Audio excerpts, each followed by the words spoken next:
ओम श्री साईनाथाय नमः। Good morning, Sai morning. आइए शुरू करते हैं आज का नया दिन। आइए मिलकर के प्रार्थना करते हैं, अरदास करते हैं और अपने बाबा के श्री चरणों को स्पर्श करते हुए एक नए प्यारे और खूबसूरत से दिन की खूबसूरत सी शुरुआत करते हैं। चलिए शुरू करते हैं आज का नया दिन। आशा करती हूँ कि आप सब लोग स्वस्थ और मस्त होंगे और बाबा से प्रार्थना करती हूँ कि देवा इस परिवार के हर एक सदस्य को, चाहे वो छोटे हों बड़े हों, सभी को स्वस्थ और मस्त रखना।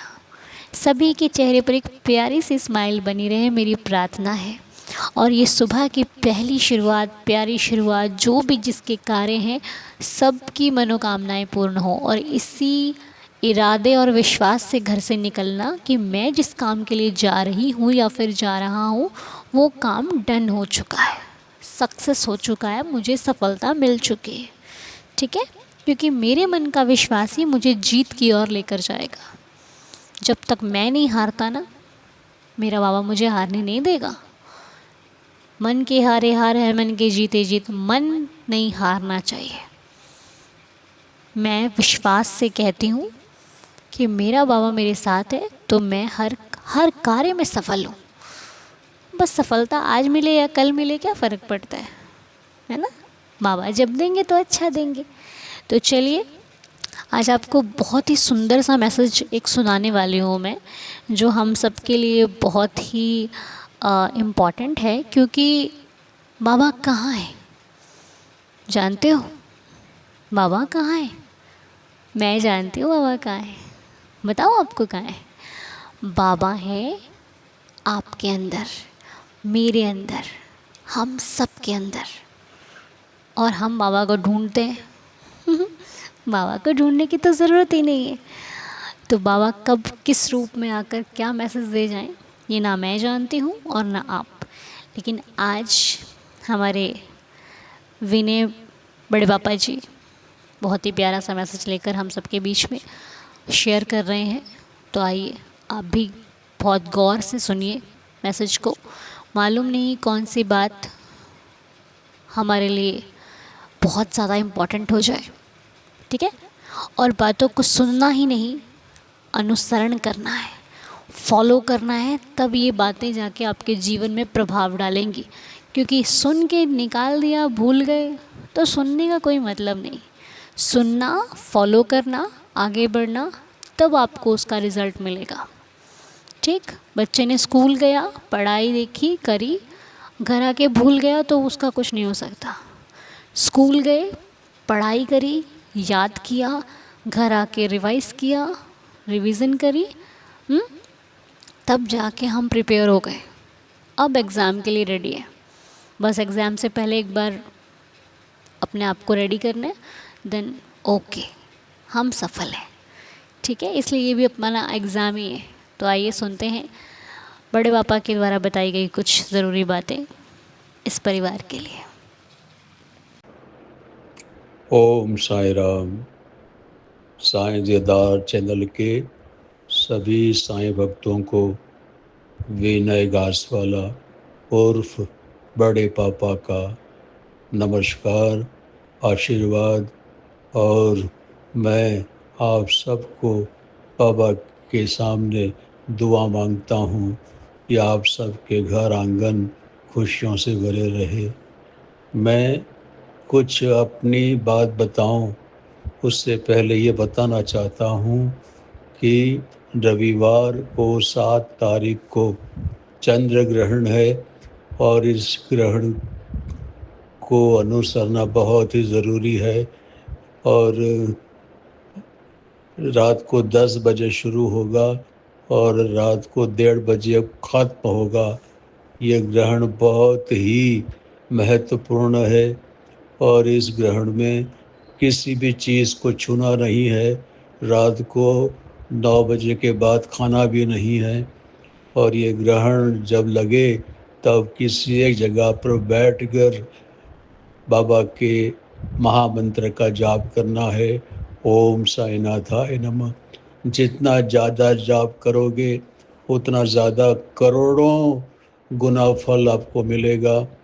लेकिन ये मत भूलना कि ये ग्रहण सामान्य है, बहुत ही महत्वपूर्ण है। 10 बजे से लेकर 1:30 बजे तक बस जो भक्ति की जाएगी, वो भक्ति आपके लिए 2 गुना राहत लेकर आएगी। और कृपया बस एक जगह पर बैठकर ध्यान कीजिए और 1:30 बजे जब ग्रहण छूट जाए तो स्नान करके सो जाइएगा, लेकिन सोना मत। शास्त्रों में बताया गया है कि सूर्य ग्रहण हो या चंद्र ग्रहण हो, हमें उसको मानना है और हमें वेदोक्त रीति से इसका पालन करना है। अब मैं अपनी बात बताता हूँ कि पिछले गुरुवार को हमारे निवास स्थान में, हमारी सोसाइटी में पानी की किल्लत पैदा हो गई थी, पानी आता नहीं था। सब लोग बहुत परेशान थे और सुबह में कॉरपोरेशन का जो पानी आता है, वही मोटर के ज़रिए सबको मिलता था। 2 घंटे पानी आता था, बाद में बंद हो जाता था। तो जब मैं उठा करीबन 9 साढ़े 9 बजे, तो पानी चला गया। मैंने हमारी धर्मपत्नी से पूछा कि अब मैं क्या करूं? तो कहा अब क्या करना है, कुछ भी नहीं। मैंने इसके बाद नल पर हाथ रखा, बाबा का नाम लिया, बाबा मुझे स्नान करना है, पानी नहीं आ रहा है, कुछ कीजिए। और एक चमत्कार हुआ कि सभी नलों में पानी नहीं आता था, लेकिन जब मैं स्नान करने बैठा तो बाबा ने मुझे गर्म पानी दिया और कहीं पर भी पानी नहीं आता था। हर फ्लैट में पानी नहीं आता था, लेकिन जब मैं नहाने बैठा तब पानी आया। मैं बाबा का शुक्रगुज़ार हूँ। मेरी आँखें छलछला गई और मैंने महसूस किया कि बाबा ने मेरी पुकार सुनी। बाबा जानते थे कि ये बंदा अगर स्नान नहीं करेगा तो मेरी पूजा नहीं करेगा, मेरी पूजा नहीं करेगा तो नाश्ता नहीं करेगा। इसीलिए बाबा ने मुझे पानी दिया और मैंने स्नान किया। और उसके बाद थोड़े दिनों के बाद हमारी मोटर ठीक हो गई, पानी आना शुरू हो गया। एक रात को मैं सो रहा था, तकरीबन 2 2 ढाई बजे होंगे। मैंने मेरे कमरे में देखा कि मोगरे की महक आ रही है। मैंने बोला ये क्या है? मैंने तो एयर फ्रेशनर लगाया नहीं है, कुछ नहीं किया है। आँखें बंद थी मेरी और मैं क्या देखता हूँ सपने में कि बाबा मेरे सिरहाने खड़े हैं, सफ़ेद कपड़े पहने हुए हैं और उनका एक हाथ मेरे माथे पर लगा हुआ है। मैं बाबा को देखता रहा। मैं बहुत ही भावुक हो गया। मैं बाबा को कुछ नहीं कह पाया, लेकिन बाबा ने कहा, "क्या है बेटा? कुछ माँगना है माँग लो।" मैं कुछ नहीं माँग सका, सिर्फ़ इतना बोला बाबा को कि बाबा मेरे साथ रहना, हमेशा मेरे साथ रहना, जन्म-जन्मांतर तक मुझे अपना दास बनाए रखना। और चंद सेकंडों में ये सपना खत्म हो गया। मैं जागा, देखा तो मोगरे की महक अब भी मैं महसूस कर रहा था। ये चमत्कार बाबा ने मेरे ज़िंदगी में किया। मैं बहुत खुश हो गया। भक्तों, बाबा कभी भी किसी भी रूप में कहीं भी आ सकते हैं। बाबा के लिए स्थल का, यातायात का या समय का कोई बंधन नहीं है। वो तो त्रिकालदर्शी हैं, त्रिकाल ज्ञानी हैं, इस जगत के रचयिता हैं। बाबा को पाने के लिए, बाबा की भक्ति करने के लिए हमारे मन में व्याकुलता होनी चाहिए। जहाँ पर व्याकुलता है, वहाँ पर प्रेम है और जहाँ पर प्रेम है, वहाँ पर साईंनाथ है और जहाँ पर साईंनाथ है, वहाँ पर ज़माने भर की खुशियाँ हैं। बाबा कहते हैं कि विह्वलता के बगैर भक्ति हो नहीं सकती। जिस तरह से पानी में डूबता हुआ आदमी ये सोचता है कि मेरी जान निकल जाएगी, जब वो बाहर आता है तब उसे लगता है कि हाश मेरी जान बच गई। उसी तरह से हमारे मन में भी बाबा के लिए ऐसी भक्ति होनी चाहिए। हमारी सांसें बिलखें, सिसकें, तब समझ लो कि आपका अंदरूनी भाव जो है वो पवित्र हो गया है। बाबा आपसे कुछ भी नहीं मांगते हैं। मैंने पहले भी कहा था, किसी विधि विधान की ज़रूरत नहीं है। बाबा को चंदन लगाओ या ना लगाओ, फूल चढ़ाओ या ना चढ़ाओ, कोई ज़रूरत नहीं है। बाबा कहते हैं कि मैं भाव का भूखा हूँ, मैं भक्तों के बस में हूँ, मैं संतों के बस में हूँ। और बाबा की भक्ति करने से ही सभी लाभ मिलते हैं। लाभ की बात जब आती है तो एक बात याद रखिएगा कि हमें भगवान से कभी सौदा नहीं करना है। अगर ये हो गया तो मैं ये करूँगा, अगर वो हो गया तो मैं वो करूँगा। नहीं, सौदेबाजी से कभी भक्ति नहीं होती है। भगवान से कुछ भी मत मांगो, वो अंतर्यामी है, सब कुछ जानते हैं, सब कुछ जानते हैं। और किसको कब कितना देना है वो बाबा जानते हैं। बच्चा तो मिठाई मांगता है, लेकिन माँ कहती है कि मिठाई स्वास्थ्य के लिए हानिकारक है, इसलिए वो मिठाई देती नहीं है, कड़वी दवा पिलाई देती है। अगर आपने बाबा से कुछ मांगा और आपको कुछ भी नहीं मिला तो निराश मत होइए। नहीं देने के पीछे भी बाबा की मंशा जो है वो आपके लिए बड़ी दयालु है। बाबा चाहते हैं कि अगर इसको ये मिल गया तो ये बहक जाएगा, इसलिए हमें भटकाव से बचाने के लिए बाबा कभी-कभी हमारी माँग को पूरा नहीं करते हैं। लेकिन वक़्त आने पर आपकी वही माँग पूरी करते हैं। किस्मत में लिखा है वो, और समय से ज़्यादा कभी किसी को कुछ भी मिलता नहीं है। बाबा के लिए हमेशा हमें यही प्रार्थना करनी है कि हे साईनाथ देवा, हम तो मूढ़मती हैं, हम नादान नासमझ हैं, हमारे में इतनी शक्ति नहीं है कि हम पूजा अर्चना कैसे करें। हम जैसे भी हैं आपके हैं, जहाँ भी रहेंगे आपको पुकारेंगे। और बात याद रखिए कि सच्चे मन से अगर आपने बाबा को गुहार लगाई है तो वो आपकी गुहार, आपकी दुआ बाबा तक पहुँचती है। ये मत समझो कि आप शिरडी नहीं गए हैं तो क्या होगा। बाबा कहते हैं कि मैं शिरडी में ही नहीं बल्कि हर जगह पर व्याप्त हूँ। और बाबा जब भी आप पुकारेंगे आपके समक्ष अविलंब प्रकट हो जाएंगे। बाबा को पाने के लिए, भक्ति करने के लिए कोई साधन की ज़रूरत नहीं है। केवल साईं साईं साईं साईं कहने से बाबा बहुत खुश होते हैं। पिछले गुरुवार को जब मैं मंदिर गया था, साईं धाम गया था, तो 80 साल की एक बूढ़ी माँ को देखा।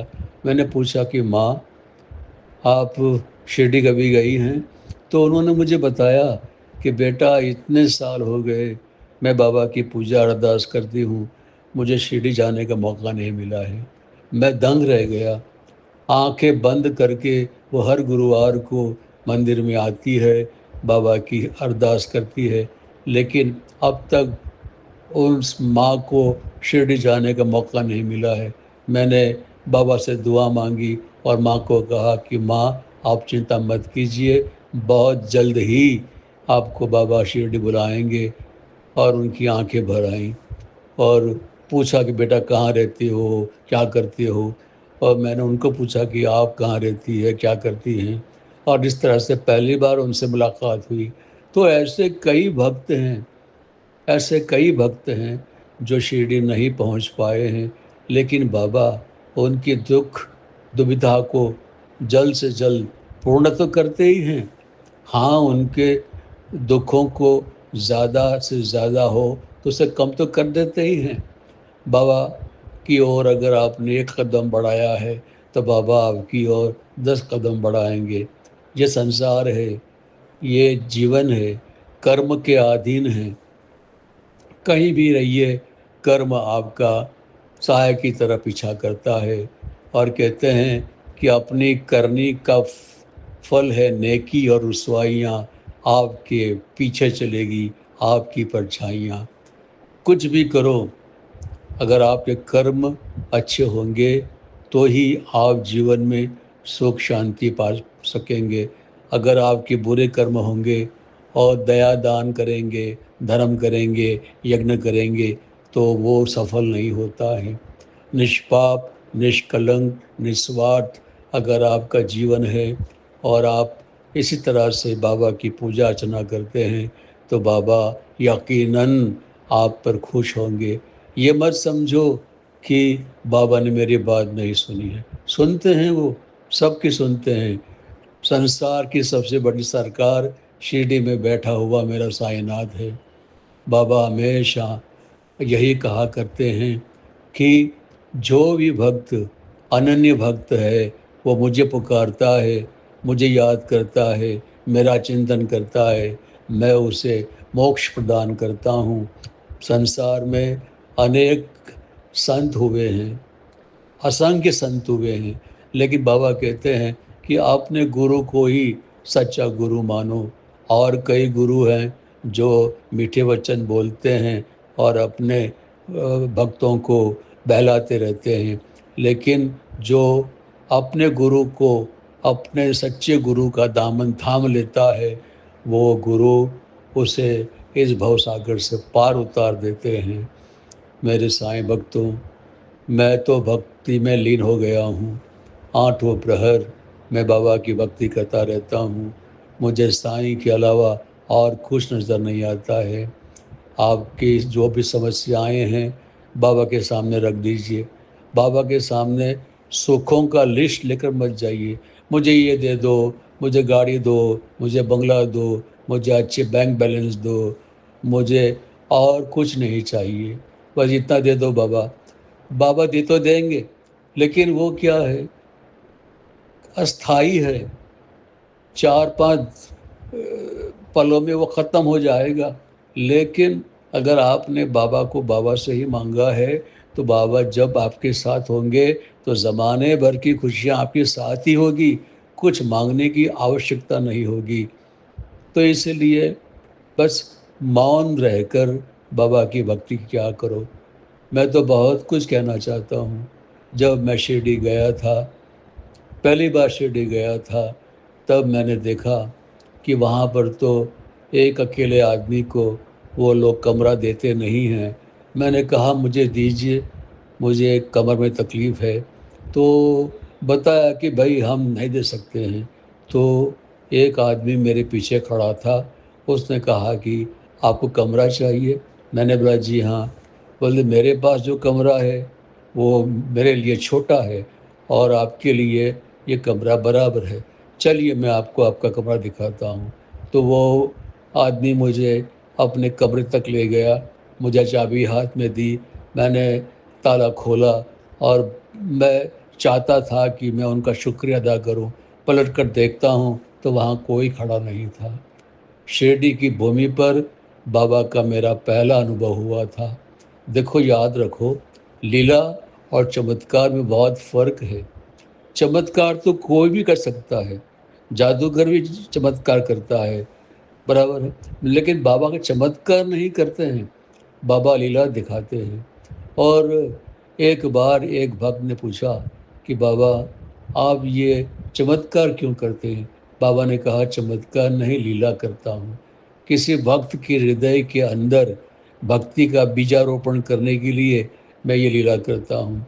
तो आप समझिए कि चमत्कार की आशा मत रखो, चमत्कार की आशा मत रखो। चमत्कार से कोई लाभ नहीं है। बाबा के पास बैठो, साइंस का चरित्र पढ़ो, रोज़ाना एक अध्याय पढ़ेंगे आप तो धीरे धीरे धीरे धीरे आपके मन को शांति मिलेगी, आपके कलुषित विचार दूर हो जाएंगे और मन पवित्र हो जाएगा, साफ हो जाएगा। आप जब साईं की भक्ति में सिसकेंगे, बिलखेंगे, जब आपकी आँखों से आंसू बह जाएंगे, तब समझ लेना कि आपके कलुषित विचार सब धुल गए हैं, आपका मन पवित्र हो गया है और बाबा वहाँ पर विराजमान हो गए हैं। हमेशा एक ही बात याद रखनी है, साईं पहले भी थे, आज भी है और हमेशा रहेंगे। उनके तो हज़ारों साल हो गए हैं। हमें हमारा पिछला जन्म याद नहीं है। बाबा कहते हैं कि तेरे और मेरे तो कई जन्म हुए हैं, मुझे मेरा सब कुछ याद है, तुझे कुछ भी याद नहीं है। हाँ, बिल्कुल सही बात है, हमें हमारी कोई भी बात याद नहीं है। बाबा पहले थे और उन्होंने हमेशा रक्षा की है, चाहे अमीर हो चाहे फ़कीर हो, सबके लिए बाबा सबको एक समान ही मानते थे। और बाबा के लिए यही प्रार्थना करो कि हे देवा, आप मेरे साथ रहिए, मेरे अंग संग रहिए, जैसा अनु कहती है। और ख़ास करके मैं कहूँगा कि भक्त और भगवान को जोड़ने का काम अनु कर रही है। वो एक माध्यम है, एक ज़रिया है।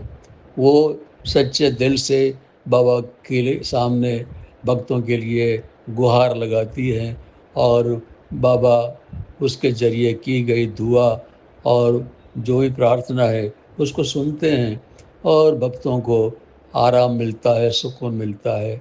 मेरे बच्ची अनु जो है वो बहुत ही बड़ा काम कर रही है। मैंने इसीलिए कहा है कि वो कलयुग की बाइज़ा माँ है। कलयुग की बाइज़ा माँ है वो। उसकी मीठी प्यारी शहद घोलने वाली जो आवाज़ जो है, उस आवाज़ में दिव्यता है, भव्यता है, नम्रता है और इसीलिए बाबा उसकी सुनते हैं। 10 दिन तक वो शिरडी में रहकर आई। बाबा का बहुत ही अनूठा लाभ उठाया उसने और बड़ी प्यारी बच्ची है वो और सबके लिए वो दुआ मांगती है। आज साईं दीदार चैनल जो है वो केवल सिर्फ लुधियाना में नहीं है, लेकिन चारों ओर फैला है। वेस्ट बंगाल हो, असम हो, महाराष्ट्र हो, गुजरात हो, कुछ भी हो, कहीं से भी लोग यहाँ पर जुड़े हुए हैं। वो अपनी लहर सुनाते हैं और बाबा के लिए उनके मन में अगाध प्रेम है। वो अनु से कहते हैं कि आप हमारे लिए दुआ करना। अनु दुआ मांगती है और फिर मालूम पड़ता है कि बाबा ने उनकी जो तकलीफ़ें हैं, समस्याएं हैं, वो सब कुछ मिटा दिया है। अनु बेटा, आप बहुत अच्छा काम कर रही हैं। मैं तुम्हें दिल से दुआएं देता हूँ, ऐसे ही काम करते रहो और लोगों को बाबा से जुड़ते रहो। तुम प्रचार प्रसार का काम करती हो और ये काम हमेशा जारी रखना, इसे बंद मत करना। तकलीफ़ें, मुसीबतें आती हैं, लेकिन साथ साथ हमें ये भी याद रखना है कि जैसे रात के बाद दिन आता है, दिन के बाद रात आती है, उसी तरह से हमारे जीवन में भी सुख और दुख, आशा, निराशा, ये सब आते जाते रहते हैं। इसीलिए अगर कभी वक्त अनुकूल नहीं चल रहा है तो हमें व्याकुल नहीं होना है, मन को शांत रखना है, स्थिर रखना है, दृढ़ रखना है। बाबा एक न एक दिन सबकी पुकार सुनेंगे। मैं अंत में यही कहूँगा कि सभी साईं भक्तों के घर के आंगन में खुशियों के मोती बिखरे पड़े हुए हों। बाबा सबकी पुकार सुने। जो लोग तकलीफ़ में हैं, समस्या में हैं और जो लोग बाबा के पास नहीं पहुंच पाए हैं, उन सब के लिए मैं दुआ मांगता हूं कि बाबा सब की पुकार सुने और सबकी समस्याओं का समाधान करे। आज के लिए इतना काफ़ी है। अनु को मैं बारंबार आशीष देता हूँ, दुआ देता हूँ, बेटा खुश रहो, शाद रहो, आबाद रहो, बाबा सबकी भली करें। और एक बात मैं कहना चाहता हूँ, मैं भूल गया कि बाबा एक रात रहते थे द्वारका माई में, दूसरी रात रहते थे चावड़ी में। तो द्वारका माई बाबा के लिए कर्म क्षेत्र है और चावड़ी जो है बाबा का धर्म क्षेत्र है। और बाबा द्वारका माई में बैठकर तो सबकी सुनते थे और सबको उनकी समस्याओं का समाधान करते थे। लेकिन चावड़ी में जब वो जाते थे सोने के लिए, तब रात को वे अपने भक्तों के लिए विशेष प्रार्थना करते थे राम जी से। बाबा हमेशा कहा करते थे, राम जी भला करें, राम जी भला करें। और इस तरह से रात को सोते सोते भी बाबा अपने भक्तों के लिए बहुत ही दुखी होते थे। उन बाबा से किसी भी भक्त की पीड़ा देखी नहीं जाती थी। और इस प्रकार चावड़ी और द्वारका माई बाबा का धर्म क्षेत्र है, कर्म क्षेत्र है। जब भी शिरडी जाओ, द्वारका माई में बैठो, बाबा के सामने बैठो, नाम जाप करो, बाबा को देखते देखते आपकी आँख से आंसू बह जाएंगे। मैं जब भी जाता हूँ बाबा से यही मांगता हूँ कि बाबा बार बार शिरडी बुलाना। और मैं तो ये चाहता हूँ कि शिरडी में मेरा एक घर हो जाए ताकि मैं वहाँ पर अपना शेष जन्म जा सकूँ। मैं 78 ईयर्स का हो गया हूँ। अब बाकी जीवन बाबा के चरणों में बीते, मैं यही मांगता हूँ। अनु, शाद रहो, आबाद रहो बेटा, खुश रहो। तुम्हारे घर में भी बस खुशियाँ हमेशा माला माल तुम्हें करती रहे और तुम्हारी तकलीफ़ों को दूर करती रहे। तुम्हारे परिवार में भी सभी लोग बहुत ही स्वस्थ रहें, मस्त रहें, जैसा तुम कहती हो। ओम साईं, ओम साईं, ओम साईं। तो बहुत ही सुंदर सा मैसेज है। हाँ, लंबा हो गया आज का मैसेज, लेकिन हमें सिखा कर बहुत कुछ गया, बहुत कुछ सिखा रहा है। अब इसमें सीखने वाला होगा तो लाइफ अपनी सेट कर सकता है, क्योंकि मालूम नहीं भगवान किधर से आकर समझा दें, किस रूप में आकर समझा दें। और अच्छी बातें हमेशा अपने पास रख लेनी चाहिए। तो बड़े पापा द्वारा बताई गई जो बातें आपको अपने जीवन के लिए सही लगी, उन्हें अपने पास रखिए और जब समय आए तो उनको बातों को याद करते हुए अपने कार्यों को कीजिए। और बड़े पापा आपका बहुत बहुत शुक्रिया इतने अच्छे तरीके से हम सभी को समझाने के लिए। शायद ये भी बाबा की कोई लीला होगी, क्योंकि यूं ही नहीं आता कोई जीवन में, उसकी मर्ज़ी से होता है। तो बाबा ने ही भेजा है आपको, हम सबको इतना प्यारा मैसेज देने के लिए, जिसके लिए मेरे साईनाथ का बहुत बहुत शुक्रिया और आपका भी बहुत बहुत शुक्रिया। आपने आशीर्वाद दिया, हमें एक बहुत ही कीमती उपहार मिला, एक बहुत ही प्यारा सा तोहफ़ा जो हम अपने पास संभाल कर रख रहे हैं। और ऐसे ही हम आपसे चाहते हैं कि आप हमें जीवन भर आशीर्वाद देते रहें, ताकि हम अपने कार्यों को जिस प्रकार भी कर रहे हैं उससे अच्छे ढंग से और कर सकें।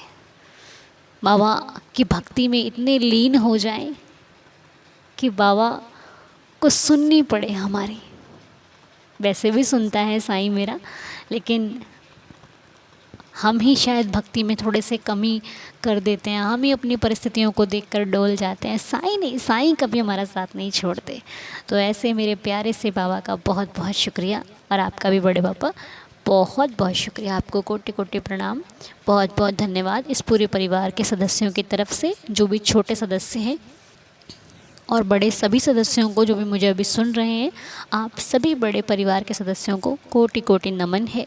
ऐसे ही आशीर्वाद देते रहिए, तभी तो हमारा ये काम जो हम कर रहे हैं सेवा का, ये अच्छे ढंग से चलता रहेगा। ठीक है, जिसमें कि मेरे बाबा का, मेरे माता पिता का, आप सभी का, जितने भी बड़े सदस्य हैं, आपका आशीर्वाद और छोटों का प्यार हमें हिम्मत देता है। ऐसे ही हिम्मत बनाकर चलिए, तभी परिवार में हम बहुत अच्छे अच्छे कार्य कर सकते हैं। ओके, तो चलिए, भूल चूक को क्षमा कीजिएगा। ये 11 वचनों के साथ दिन की प्यारी सी शुरुआत करते हैं। ओम साई राम। जो शिरडी में आएगा आपद दूर भगाएगा, चढ़े समाधि की सीढ़ी पर, पैर तले दुख की पीढ़ी पर, त्याग शरीर चला जाऊंगा, भक्त हेतु दौड़ा आऊँगा, मन में रखना दृढ़ विश्वास, करे समाधि पूरी आस, मुझे सदा जीवित ही जानो, अनुभव करो सत्य पहचानो, मेरी शरण आ खाली जाए, हो तो कोई मुझे बताए, जैसा भाव रहा जिस जन का, वैसा रूप हुआ मेरे मन का, भार तुम्हारा मुझ पर होगा, वचन न मेरा झूठा होगा, आ सहायता लो भरपूर, जो मांगा वो नहीं है दूर, मुझ में लीन वचन मन काया, उसका ऋण न कभी चुकाया, धन्य धन्य वह भक्त अनन्य, मेरी शरण तज जिसे न अन्य, अनंत कोटि ब्रह्मांड नायक राजाधिराज योगिराज परब्रह्म श्री सच्चिदानंद सद्गुरु साईनाथ महाराज की जय। बाबा के श्री चरणों में कोटि कोटि प्रणाम करती हूँ और आप सभी के लिए प्रार्थना करती हूँ। अब आप सभी का दिन शुभ और मंगलमय रहे, साईं आपके संग संग रहें और आपके हर कार्य में बाबा का आशीर्वाद बना रहे। मिलते हैं बहुत जल्द, तब तक के लिए ओम साई राम, जय जय साई राम।